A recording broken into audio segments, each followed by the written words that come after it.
Alright, this is Mr. Ruger Cat 45 and this is my first video. I've been planning on doing it for quite a while.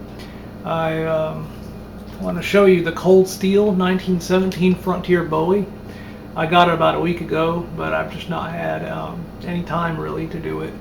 Been a lot of things happening in the family, so here it is. Sorry, I've got allergies and I'm stopped up, so I probably sound terrible, but here it is. Some of the background on it, the specs. The blade is 12¼ inches long. It's made of 1055 carbon steel. The stock is 1/4 inch thick. The blade is just a little bit under 2 inches wide. The handle, also just a little bit under 5 inches long. It looks a lot shorter compared to the blade. It's a huge blade. The weight on it, I think it's 23 or 24 ounces. It's a big blade, definitely. It's not unbalanced. It's just a little bit too heavy to be considered a fighting Bowie knife, really, at least by me. I'm not a big guy by any means. I'm about 5'6", and as you can see, my wrists are not that big at all. I don't have any problem using the knife, swinging it, but I'm not going to be able to get the efficiency and speed of somebody who's a lot larger than me with this knife. That's why I would not consider it the quintessential perfect fighting Bowie for myself. Also, Cold Steel, one thing that I really wish you would fix on your knives, sharpen the back of the clip, at least to a preliminary edge, so we don't have to do all the sharpening. If you consider this a fighting knife or a fighting Bowie, then that's one really important fact that needs to be addressed, because a Bowie that in the 1800s, that's, I think, 60 to 70%. In Bill Bagwell's book, it said the injuries and fatalities were inflicted by the back cut. So to be fully effective and efficient in a fight, it needs to have the back of the clip sharpened. The sheath, really nice piece of work. Really great job, Cold Steel. They did a really good job on this sheath. It's kind of made a la sword scabbard style, as you can see. Sewn down the back very neatly.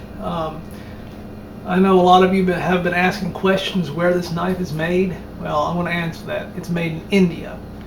I know a lot of you are thinking, India, well, that's what I thought too. However, Cold Steel has a good enough reputation that I think that they would have had the knife made by a reputable company.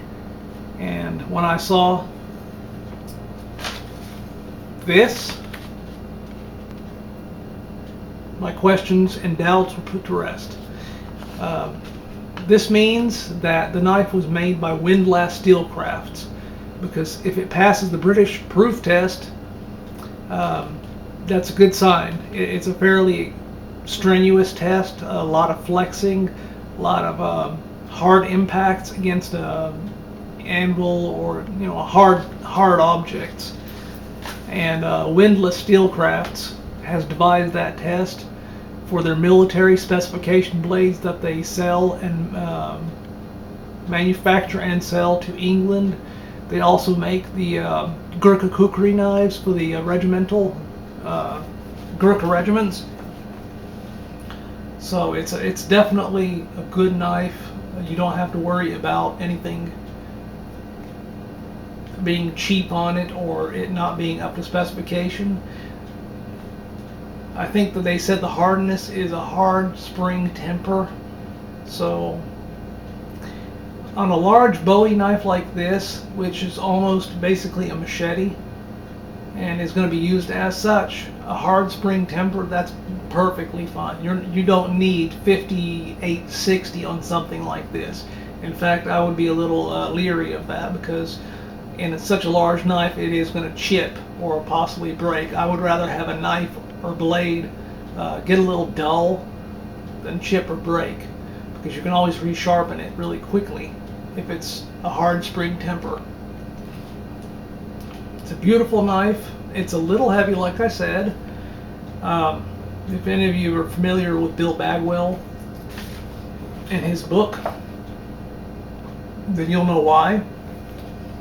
In the book, Bill Bagwell says that the ideal fighting knife weight, or fighting Bowie weight, is about 14 ounces, and for a combat survival knife with the emphasis on survival, it should be about 16 ounces. So this is far, far over that anyway, which it doesn't really matter, considering I'm not going to be carrying it concealed or as a fighting knife. It's kind of a plaything right now, but it's a beautiful knife. It's worth every penny.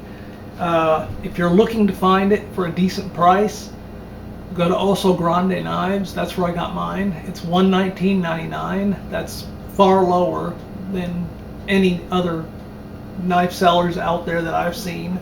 Cold Steel markets the first quality version for $199.99, which is just a little high for me, I think, considering I can get it for $119.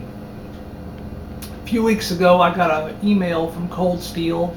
They were advertising the second quality for $80. However, those sold out pretty quickly, as you can imagine. So by the time I got the email, read it, and had time to respond to it, they were all gone. But for $119.99, I can't beat that deal, especially for first quality. Beautiful knife. It's worth every penny. This is my first video, and I was going to let you know there's going to be a lot more coming out. I apologize for the bad editing and bad quality. I'm not experienced enough to know about this yet, because I'm not a tech guy. I don't play around with computers. I don't play around with cameras. The only reason that I'm doing or anything with a camera is to make these videos and get this information out there. My next videos are going to be a two-part series on EDC carry knives, which I'm going to be evaluating some of the better, or at least some of the knives that I have tried and carried, folding and sheath knives.